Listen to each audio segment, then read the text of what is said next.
Si de algo saben las abejas, es de flores. Hay de todo tipo y para todos los momentos. Lo importante no es solo su color, tamaño o forma, sino lo que hace sentir cada una. Y para esos sentimientos trabajan. Igual que el Banco Central, que trabaja para hacer florecer la economía y que sientas estabilidad. Para ese sentimiento de tranquilidad, para ese sentimiento de crecimiento y desarrollo, para que la primavera llegue a todos los sectores y los planes de muchos den grandes frutos. Banco Central de la República Dominicana, 75 años trabajando por una estabilidad que se siente. Hoy, aunque Julia está allá en los países, está cerquita de su papá aquí en Moca, enviándole los chilitos de la compra del mes por la nueva app Remesas Reservas. Al igual que Nicole, que va corriendo a montarse en la estación de Gran Vía en Madrid y puede enviarle todo el cariño a su mamá por la nueva app Remesas Reservas. Y como Fernando, que le envía a su hermano los chilitos para completar el mes para que ambos sigan cuidando a sus padres en el campo. Cariño en mano con la nueva app Remesas Reservas. Una manera fácil, rápida y segura de recibir y enviar dinero a tu gente. Disponible ya en Europa y Estados Unidos. Banreservas, el banco de todos los dominicanos.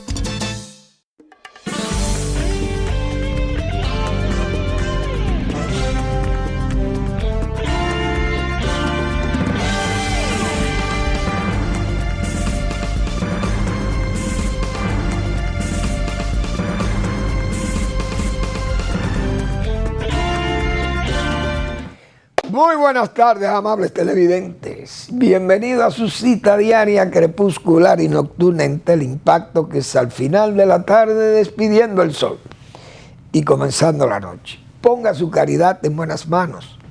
Apoye el Patronato de Lucha contra el Cáncer de Villa González Incorporado.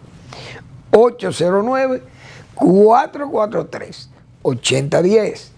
El Hogar Escuela Santo Domingo Sabio, Avenida Independencia, casi esquina Avenida General Gregorio Luperón, regentado por los salesianos de la Iglesia Católica, gente dedicada a formar jóvenes en alto riesgo, gente que puede ir a la delincuencia y aquí se enderezan. Se hacen verdaderos ciudadanos de servicio al país. Y qué mejor entrega a la sociedad que ese regalo que le hacen los salesianos y el Hogar Escuela Santo Domingo Sabio a la sociedad dominicana. Muy bien. Bueno, en la parte económica, hoy tengo la garganta un poco afectada, estoy un poco disfónico, como dicen. Yo que tengo esa voz cavernosa como San Francisco de Asís. Ay, Dios mío.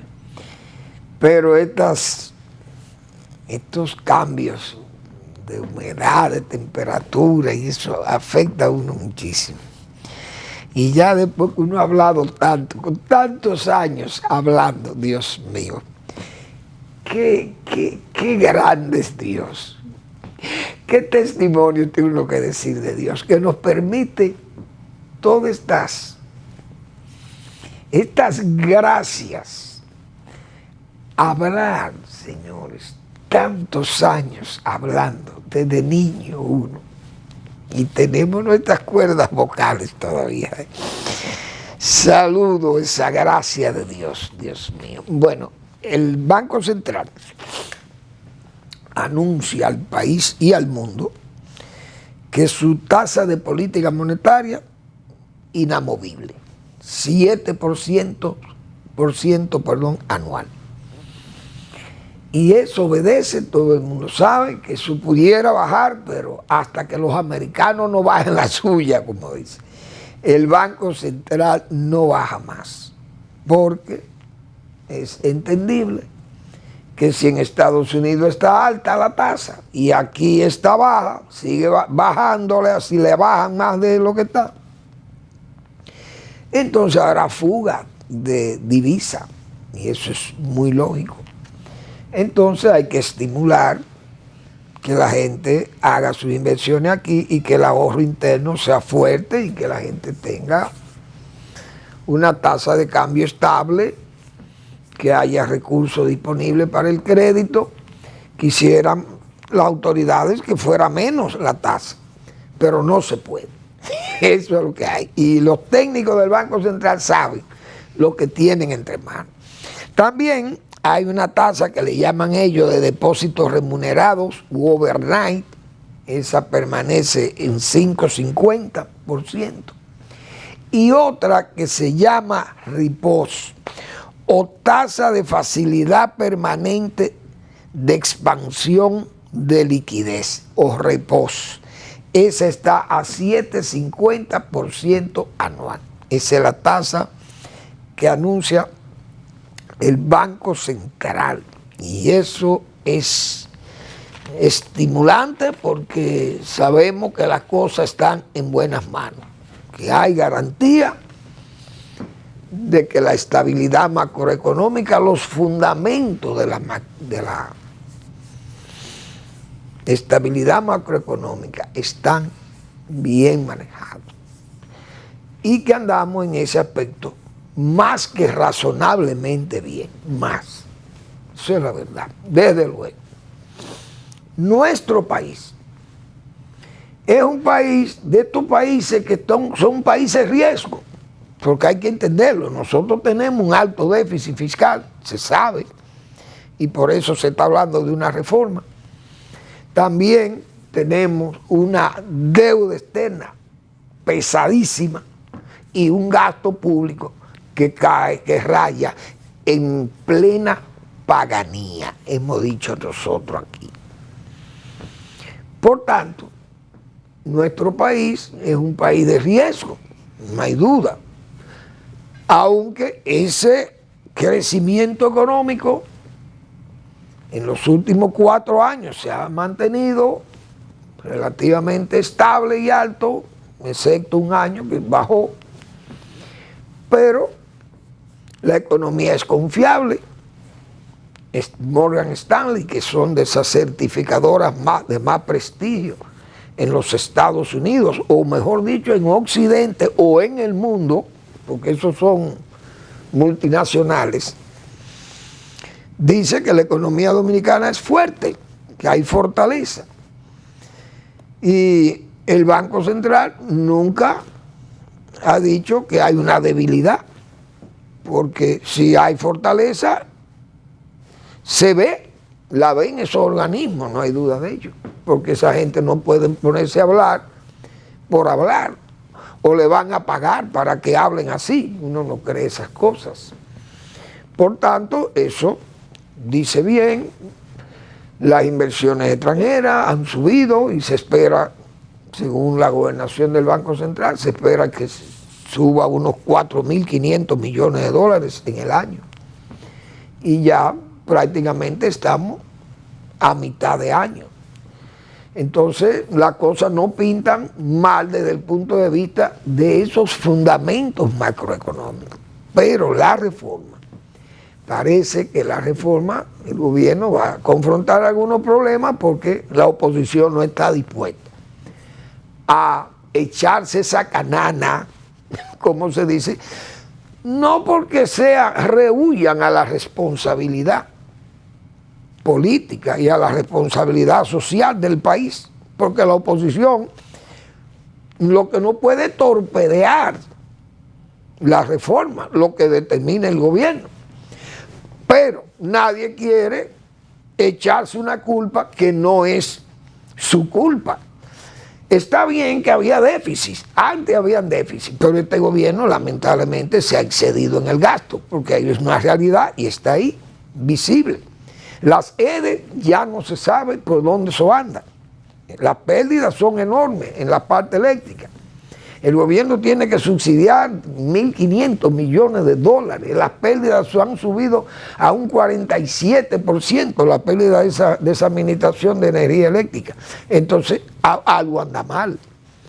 Esa administración no anda bien, parece que están muy politizadas. Entonces, esa reforma, Leonel Fernández ha planteado que si hay carga impositiva para pobres y mediana clase media, él no la va a apoyar. Pero uno sabe que a esos sectores que le van a cargar, también los sectores poderosos. Lo que pasa es que esos sienten menos. Tal vez sus empresas, si le afectan sus exenciones, algunas de esas empresas que están libres del pago de impuestos y de aranceles y cosas de esto, entonces pueden repingar, no hay duda. Pero la clase grande que consume es la clase media. Y la clase baja, que también demanda, consume. Entonces los impuestos, dígame usted el ITEVI, de que haya un cambio en el ITEVI, va a afectar a la clase media. Y a la media y la media alta, a todo el mundo. Y a los de abajo también. A la periferia, como se dice. Entonces, no es fácil esa reforma con un nivel de gastos.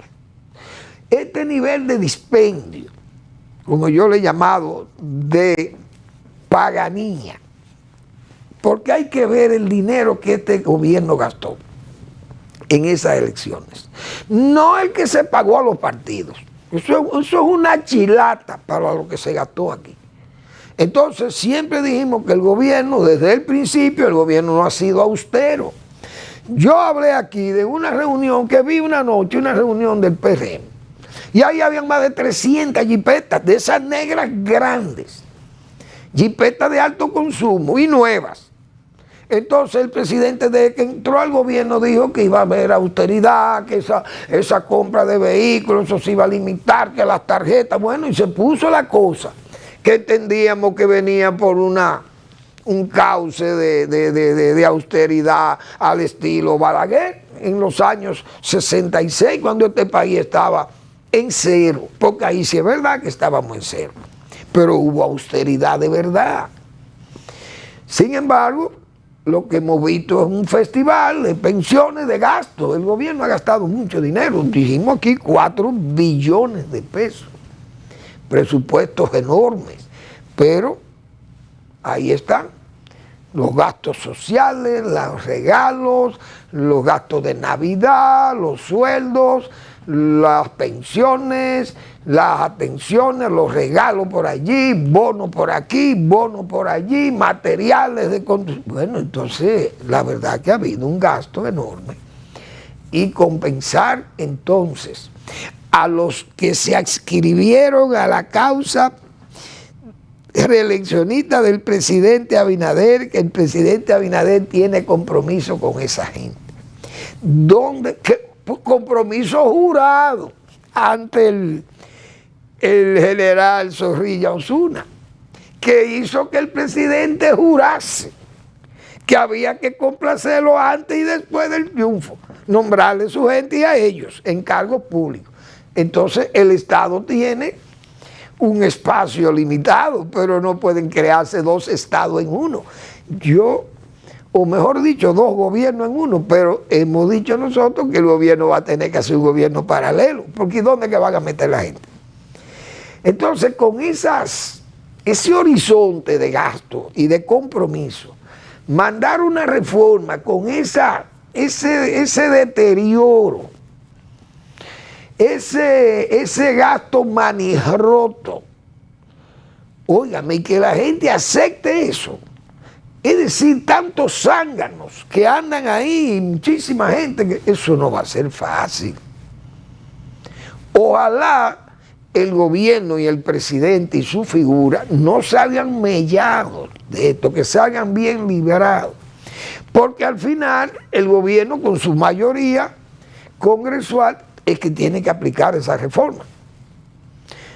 y no le va a quedar más alternativa que aplicar su mayoría, aunque luzca supremacista. Pero la mayoría es la realidad que tiene ahí, 29 senadores, 140 diputados, eso es una mayoría aplastante. Y si el pueblo le confió esa mayoría al gobierno, el gobierno tiene que usarla. Por lo menos es la reforma, pero que si viene la reforma fiscal, que si vienen otras reformas, la reforma eléctrica o a ese sistema eléctrico, dígame usted, con esas pérdidas que hay ahí y esas exenciones y todas esas cosas. La reforma policial avanzó, pero la reforma a la seguridad social, también se ha planteado eso. No sé, salud, si manda reforma también el área de salud. Pero el gobierno tiene que avanzar en todo eso, porque no va que no espere. Al contrario, yo creo que la oposición va a jugar el papel que jugó Balaguer desde el 78 hasta el 86. Es decir, el PRD gobernó, pero fue degradándose la situación económica para el país. El gobierno de Antonio Guzmán se endeudó, el gobierno de Salvador de Blanco tuvo que asumir ese incremento de deuda. Y además caída en los precios de las materias primas. Yo recuerdo, señores, el azúcar costaba 3 centavos de dólar la libra de azúcar. Y era ruinoso para la industria azucarera y el gobierno de Salvador tuvo que enfrentar esa situación. Pero ese nivel de endeudamiento del gobierno de Antonio Guzmán, la falta de dólares, la caída de la economía en el mundo, que fue parte de esa década perdida de los 80, terminaron degradando al PRD y el ascenso de Balaguer al poder de nuevo. La oposición va a jugar al 28. Esa es la verdad. Porque, quieras o no, la oposición ese es el papel que va a jugar. Esperar que se degrade el gobierno, que el gobierno se atasque y que no pueda salir a flote ante demandas tan prioritarias como las que hay. No va a ser fácil. Vamos a ver cómo todo el mundo arrima el hombro para que la situación no se nos vaya de las manos. Porque de problema yo creo que estamos verdaderamente hartos, como se dice. Esa es la pura verdad. Bueno, vamos a ver. Yo tengo aquí los precios del cacao, porque eso es otra. Y estos precios. El cacao ayer estuvo en 9.291 dólares la tonelada de cacao. Es decir, hay una inestabilidad, sigue en una figura trapecial, digo yo, sube y baja.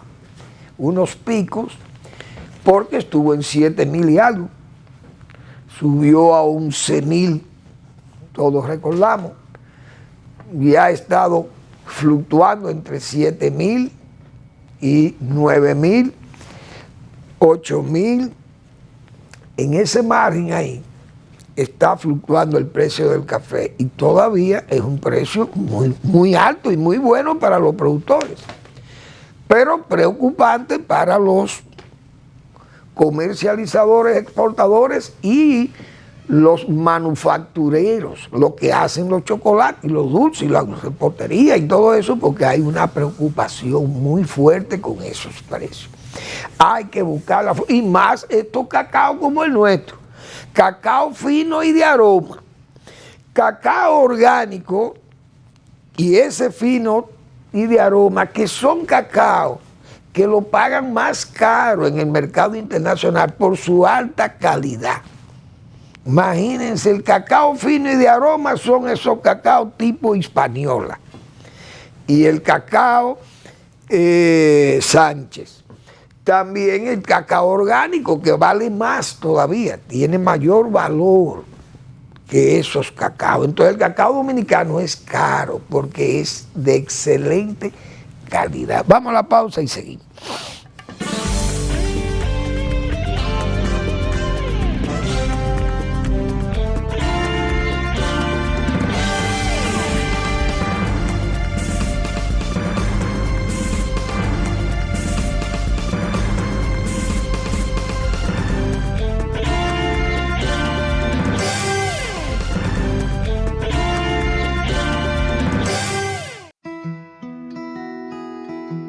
Si de algo saben las abejas, es de flores.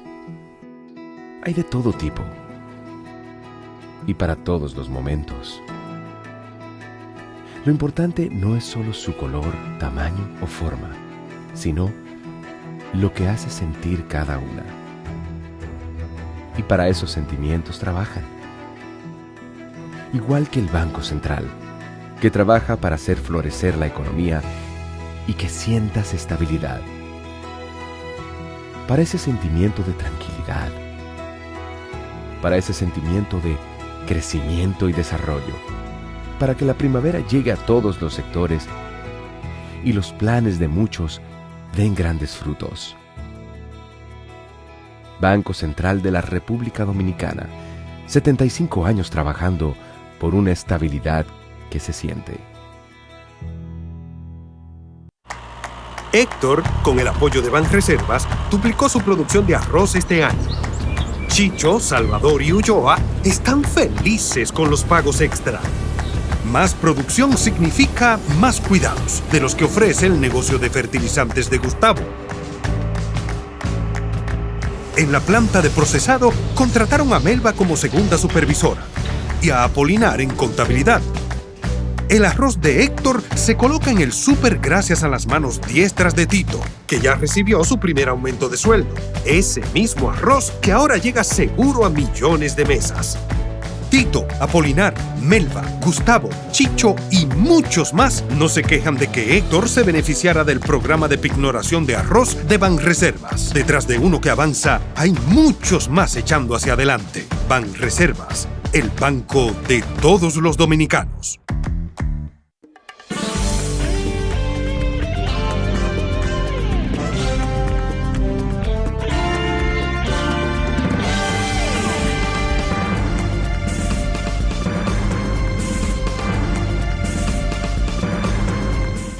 La verdad que ese programa de pignoración del Banco de Reserva es un programa de verdad. Porque Manuel Fermín puede hablar de ese programa. Porque conozco desde bien atrás, desde mis años de Inespre, allá atrás, bien atrás, como dice el locutor de los juegos de béisbol. ¿Quién es que dice bien atrás, bien atrás? ¿Qué locutor es? No recuerdo. Creo que Novoa. Pero vamos a dejarlo. Ese programa de pignoración es un programa de verdad y es un programa que ha estabilizado la producción arrocera en el país. Y un banco como el Reserva, un banco oficial, pero que le da un apoyo extraordinario. No solamente el apoyo económico que garantiza el propio banco, sino la confianza que le da a los demás bancos que participan del programa.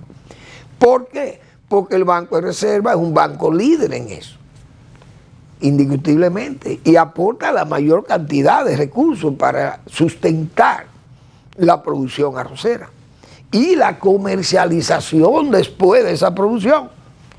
Porque esa liquidez que se genera y esa estabilidad permite a los productores sembrar, pero sembrar a conciencia de que van a vender a X precio y que van a ganar dinero. Es decir, uno de los pocos cultivos que usted sabe lo que se va a ganar antes de sembrarlo es el arroz, porque tiene esa garantía de ese programa de pignoración.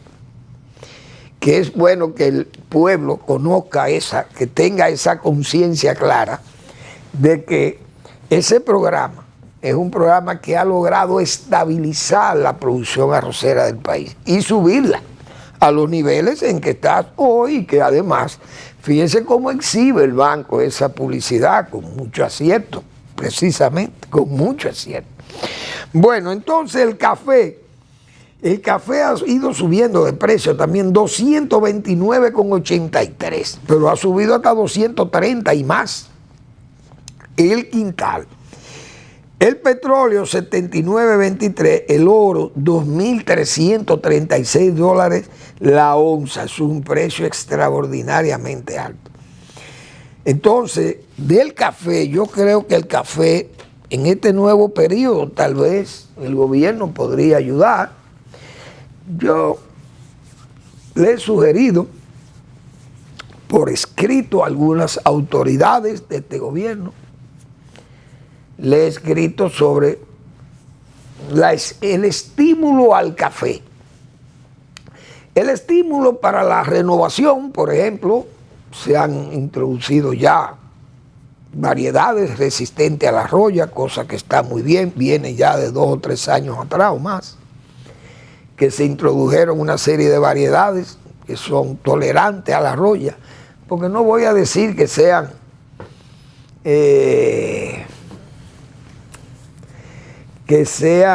no susceptibles o que no, diríamos que sean resistentes a la roya, porque el Hemileia bastatri es sumamente agresivo, muy difícil. Esa es una enfermedad fungosa. Y entonces afecta gravemente el árbol, el cafeto. Las variedades que se han introducido son variedades que yo diría, más que resistentes, tolerantes, para usar un término que se parecen pero son distintos. Digo, desde el punto de vista técnico, de los agrónomos. Pero hay una medida económica que a mí me luce que puede ser puesta en práctica. Este gobierno tiene 4 años ahora para estimular la producción de café, porque nosotros estamos importando, en 5 años importamos 233 millones de dólares y hemos exportado 60 millones de dólares porque estamos exportando cafés especiales, café que han tenido una buena cata, los japoneses ayudaron a ellos. Se estableció una estrategia de competitividad a través de los franceses, de la Agencia Francesa de Desarrollo, y se ha ido a esos cafés especiales, a un nicho especial, pero apenas exportamos 5 o 6 millones de dólares por año y necesitamos exportar más. Pero para exportar más tenemos que producir más en ese mismo concepto de competitividad. Yo creo que tal vez fijando una tasa preferencial temporal para productores de café de exportación, podríamos ir ganando terreno hacia una caficultura más especializada, una caficultura con una proyección de conseguir esos nichos especiales de cafés especiales, cafés de aroma, y el café dominicano, que es del tipo arábico, típica, las variedades típicas que son arábicas. Nosotros ya tenemos una historia cafetalera extraordinaria, 300 años o 3 siglos de producción de café. Me parece que eso puede ser efectivo, pero vamos a esperar, porque las cosas no son como uno la quiera o la pinte. La autoridad tendrá otro criterio sobre ello. Yo me voy a permitir leer hoy una nota que me envía desde Barcelona mi amigo José Café. José Café es un dominicano de excelentes cualidades. Economista, un hombre de una experiencia amplia en el área económica y de desarrollo, principalmente. Trabajó mucho tiempo aquí en el área técnica del desarrollo, principalmente política, formulando política y estudiando proyectos, evaluando proyectos de desarrollo. Hoy vive en Barcelona, está dedicado a otras actividades y en bursátiles y todas esas cosas.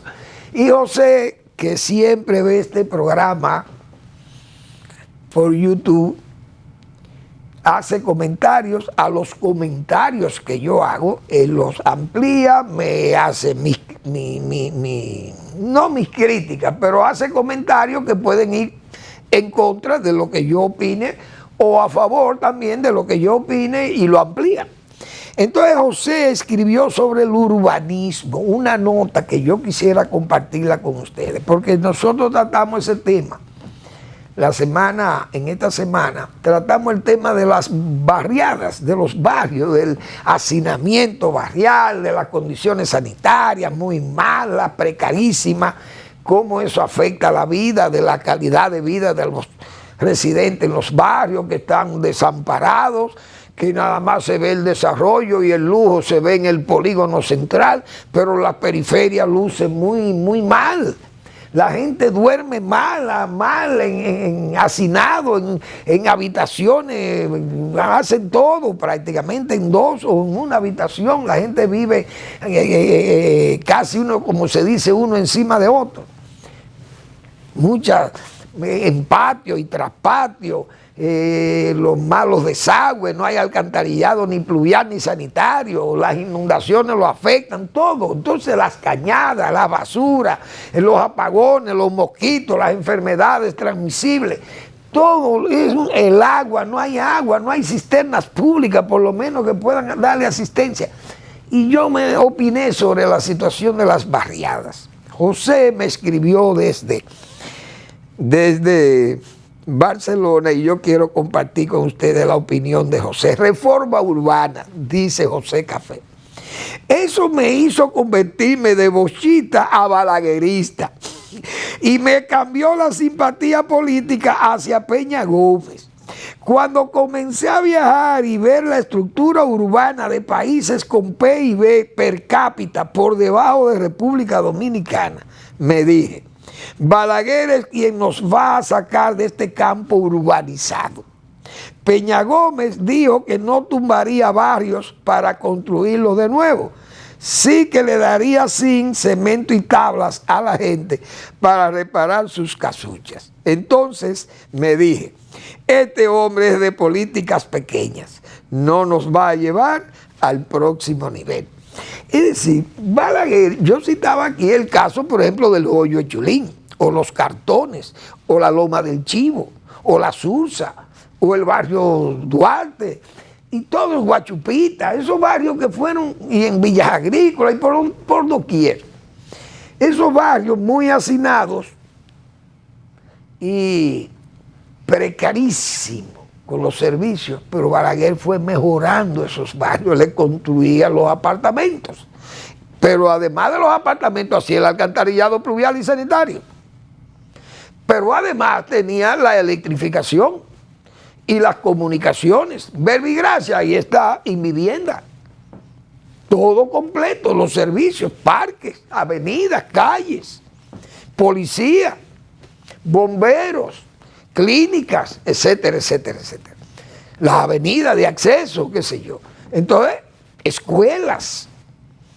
Y hasta las zonas francas, porque Jaina Mosa hubo que hacer una zona franca conexa ahí que le abre el empleo a la gente de la zona, indiscutiblemente. Falta de la materia urbanismo, dice José Café. Tal vez no es culpa de los políticos no pensar en una reforma urbana. Parece que la materia urbanismo ni siquiera existe en nuestras universidades.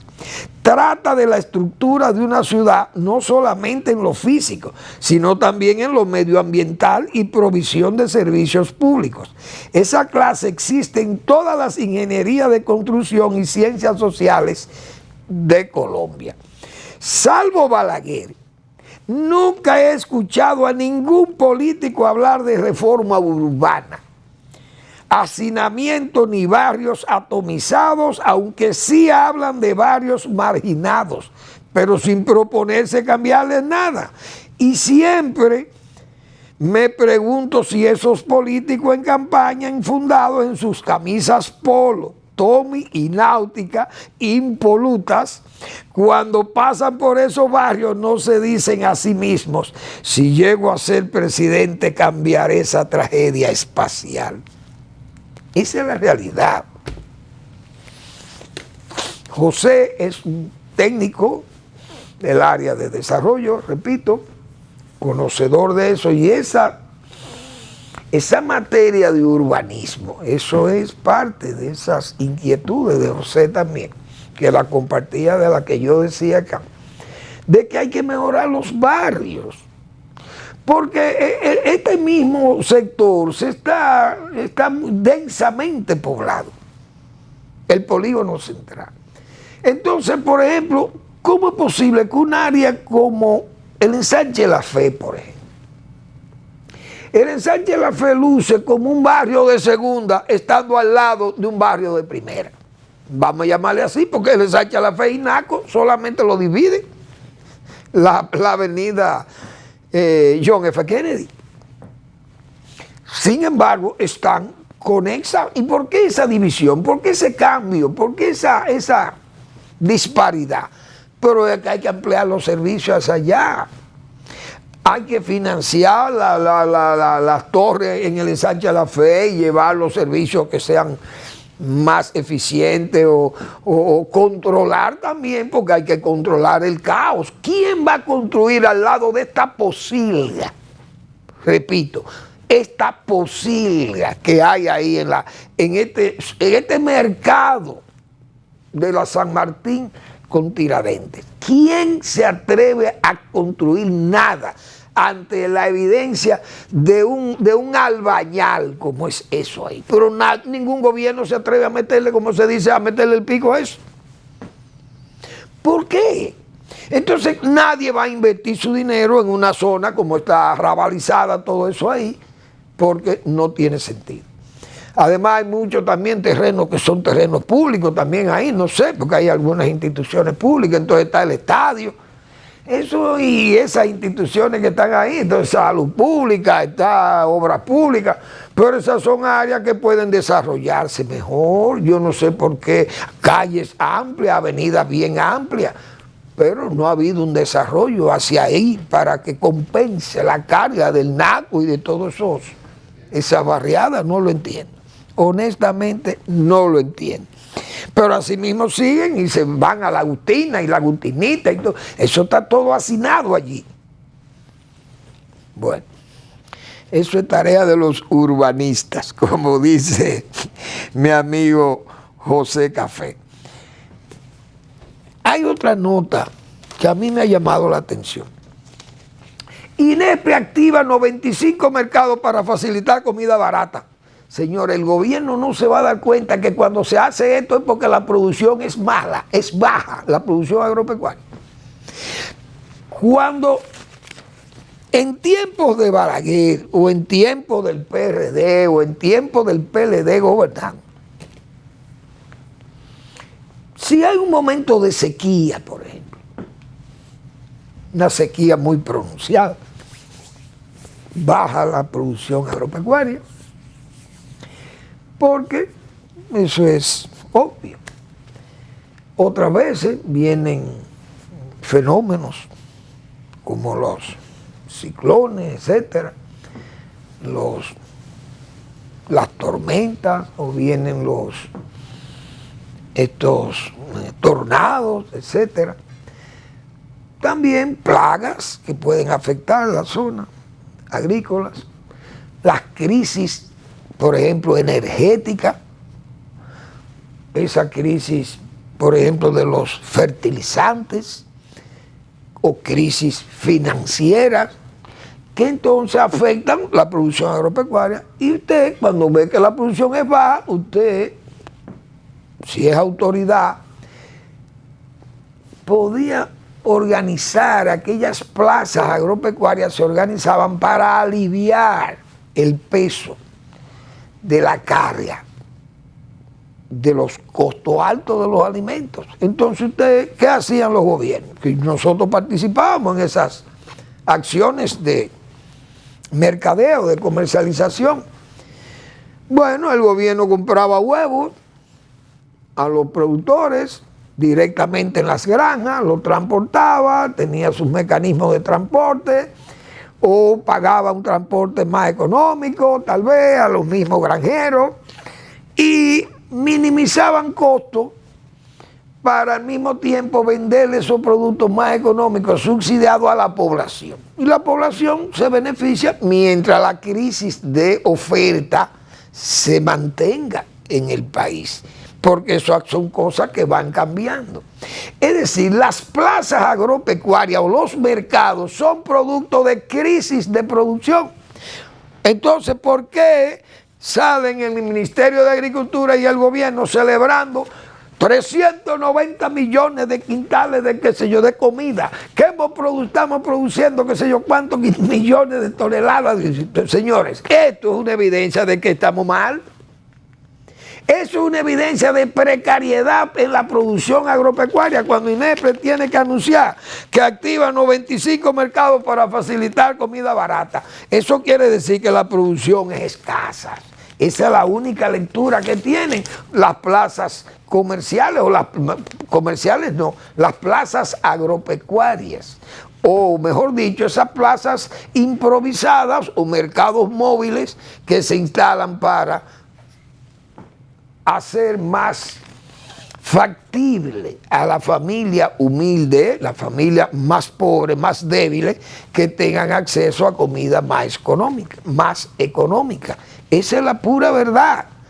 Es decir, eso es una evidencia de que la producción agropecuaria no anda bien, y eso es bueno que lo tome en cuenta el presidente de la República cuando vaya a ejercer su nuevo mandato. Háblesenos claro y preciso. Vamos a la pausa.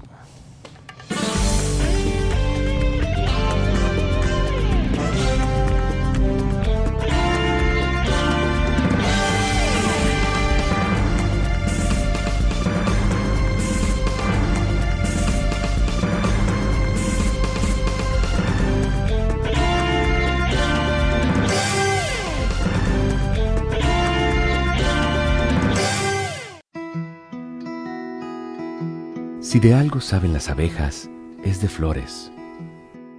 Hay de todo tipo y para todos los momentos. Lo importante no es solo su color, tamaño o forma, sino lo que hace sentir cada una. Y para esos sentimientos trabajan.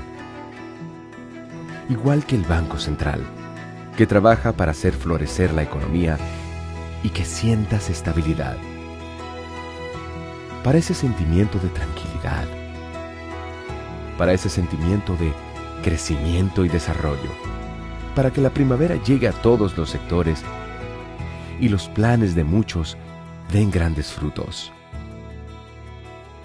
Banco Central de la República Dominicana, 75 años trabajando por una estabilidad que se siente.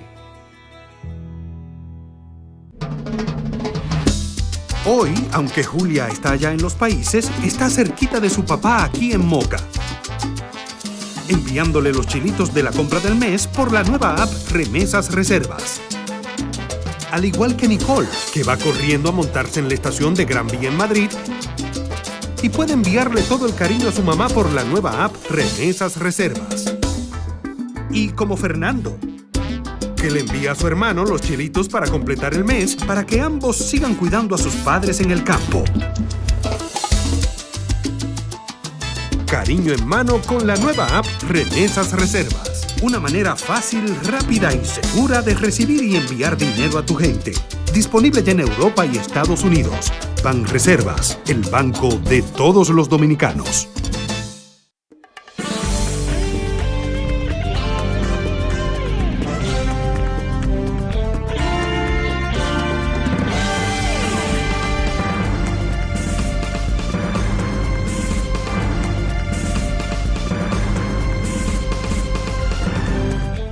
Bueno, señor, el caso de Donald Trump es penoso. Donald Trump, siempre hemos dicho nosotros aquí, sus actuaciones antes de ser político fueron actuaciones muy oscuras. Siempre se le sindicó, como dice, de un hombre con muchas debilidades con las damas, con las mujeres sexuales, faltaba el respeto a las mujeres, se le decía, era un hombre, como se dice, manoseador. También con sus negocios se le dejaban pasar muchas diabluras que cometía en el estado de Nueva York, con los asuntos de los inmobiliarios y todo eso. Y Donald Trump subió hizo ese emporio de él con muchos cuestionamientos. Esa es la pura verdad. Entonces, en esa vida de negocio anduvo por el mundo entero. Por eso yo digo, en Rusia, él tiene un escándalo tapado, debe haber en Rusia de él, que Putin lo chantajea con eso. Eso es mi opinión personal. Es decir, Donald Trump es un hombre con una conducta no impoluta, sino una conducta díscola que tuvo anterior a su vida política. Pero el hombre se ha metido a político y ha tenido éxito como político. Y ganó la presidencia de la República, que se llama la República Bananera, digo yo, de Estados Unidos hoy. Porque ya, según Trump, eso es una república bananera. ¿Por qué? Porque Trump, para ser presidente, tenía que tapar todas esas conductas pasadas, toda esa diablura y todas esas cosas. Entonces, a base de pagar soborno, de pagar silencios, ganó la presidencia de los Estados Unidos, e incluso teniendo el apoyo de Rusia, porque Rusia intervino ahí. Todo el mundo sabe que a la Hillary Clinton los rusos le tenían su hackeo y su cosa y mandaron muchísimos memos, y eso ayudó a Trump. Bien, Donald Trump ganó la presidencia bajo el amparo de todos esos dineros y de todas esas maniobras. Pero ahí hubo gente que él no podía participar solo de las maniobras. El abogado Cohen, era el abogado de él, participó de las maniobras y otros testigos que habían ahí. Entonces, toda esa gente, él entró en conflicto con ellos y ellos entraron en conflictos con él. Salieron a relucir que esas cosas de esa mujer pornográfica o porno, una prostituta, son prostitutas de alto nivel, como se dice. Entonces, usted no puede venir de todas esas actuaciones típicas de capo de élite, como se dice. Imagínese usted. Para luego ejercer la presidencia de la República, que es la referencia moral de los Estados Unidos de Norteamérica. Entonces, Trump no tenía esa hoja de vida moral, no la tenía. Ni era político, era un empresario con muchas dificultades mafiosas y todo, muchísimos tollos financieros hay. Eso es lo que hay.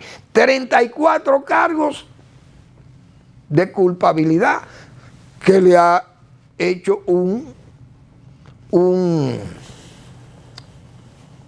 jurado a unanimidad, porque tienen que jurar a unanimidad, si no tienen que volver y volver y volver. El asunto es que lo han condenado. Él protesta la condena, digo yo, de una república bananera. Él está actuando como una república bananera. El propio Biden dice, no, yo lo quiero derrotar en la urna. Yo no estoy actuando allí, pero yo no soy juez. Ahora hay un sistema judicial en los Estados Unidos, hay una justicia en Estados Unidos. Pero si usted no cree en la justicia de Estados Unidos, porque si lo absuelven, él no hubiera dicho lo que dijo de la justicia. Por tanto, ha acabado con los jueces y ha dicho de todo.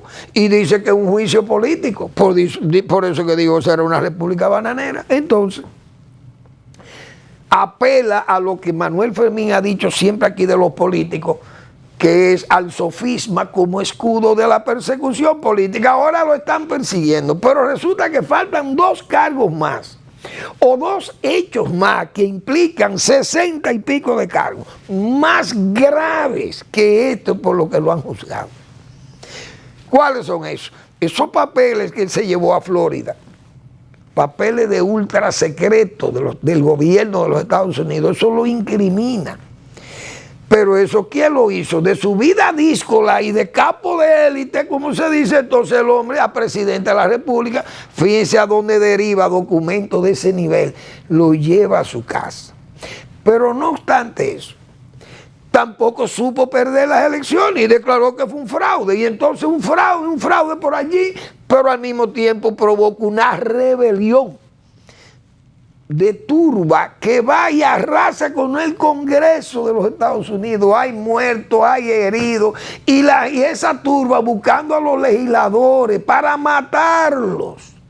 Y él gozoso desde la Casa Blanca, estimulando esa turba. Expliquen ustedes, señores. Estamos hablando de un capo de élite.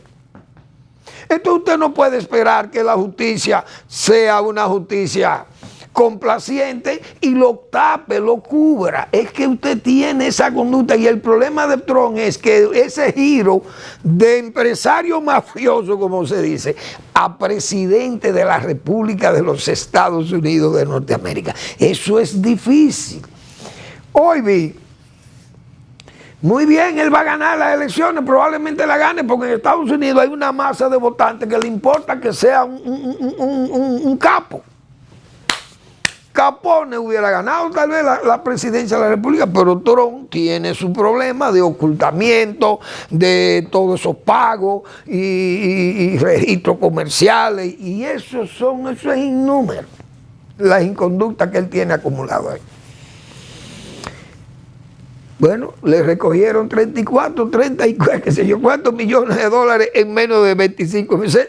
Se taponó el sistema telefónico, recibiendo ayudas y contribuciones para su campaña. La gente quiere que sea presidente, bien, será presidente, pero con ese lastre y con esa carga de resentimiento que él tiene, uno no sabe dónde va a terminar aquello. Él recogió 32 millones de dólares, 34, y eso lo celebran, pero no se dan cuenta que sus acciones en Trump Media perdieron el 10% de las acciones, donde él tiene más de 9,000 millones de dólares, vale esa empresa de Donald Trump, Trump Media, y él tiene el 65% de las acciones de Trump Media. Pero el 10% lo ha perdido nada más con la baja de las acciones por esa condena. Es decir, Donald Trump va a pasar, es un Gólgota, o mejor dicho, una crucifixión es lo que le espera. Aunque gane la presidencia de la República, que la podría ganar, pero todo ese viacrucis penal, judicial, que él va a tener que pasar, eso no es cosa de niño, pero es por ese cambio brusco. Es que él no cabía en el medio político norteamericano, y menos con esa conducta que él tiene tan revuelta y tan díscola. Hay un hombre que no tiene pelo en la lengua, como dice, ni tiene freno, porque no es político. Vamos a ver cómo terminan las cosas en los Estados Unidos, pero la verdad que eso hay que ver ahora qué efecto va a tener aquello. Unos opinan que él va a ganar las elecciones, es posible que la gane y pues es posible que la gente vote por él. Ese es un país raro, ahí hay latinos. Él solamente tiene un discurso que es de los migratorios. No sabemos si ese discurso lo podrá liberar de esa posibilidad de que gane la presidencia y que eso no le afecte, que es el de las migraciones. Ese, como se dice, ese es su licor ideológico, como dice Amado. Ese es el licor ideológico de Trump, los migrantes.